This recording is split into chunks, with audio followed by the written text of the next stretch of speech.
Sam Logue here for Green Blood Boxing at Celtic Clash 11 with the victorious Kevin Cronin. Kev, well done first of all. You won there 3 rounds to 1. Tell me about how you feel. How was the fight for you? Yeah, look, I suppose, what can I say, it was a tough fight.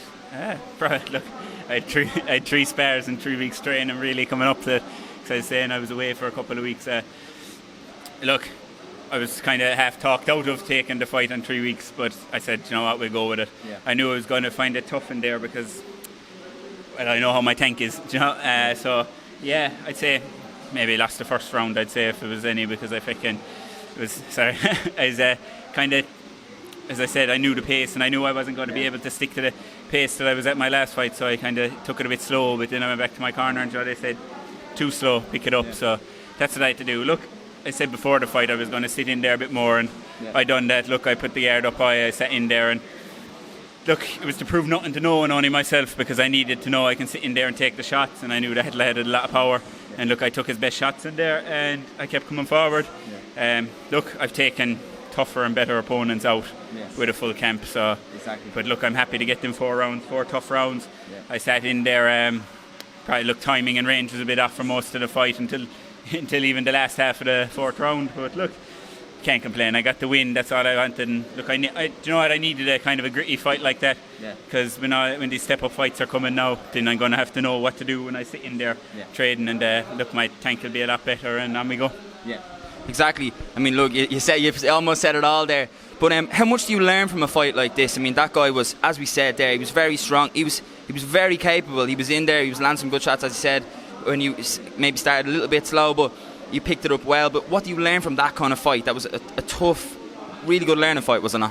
Yeah, look, it was a learning fight. It was tough, gritty fight. Had to dig deep into the tank to kind of dig some shots out of there. I think the changing point was, what I planned on doing the first round was kind of dropping to the body a bit, but I didn't. So I think the changing point was in the second round, because I knew he was going to keep holding on, because that's the style he is, hold on, then he catches with you with the big shots. So I dug inside whenever he done that, and I caught him at 2 or 3, and I think it took that bit out of his tank, so I could start working and find my range and find my pace again. Look, there's a lot to learn. Realistically, I'm going to have to sit down, have a watch back, talk with my coaches, and see what I've learned on then. Tough, gritty fight. Every fighter needs that type of fight, and I'm lucky to get here earlier in my career.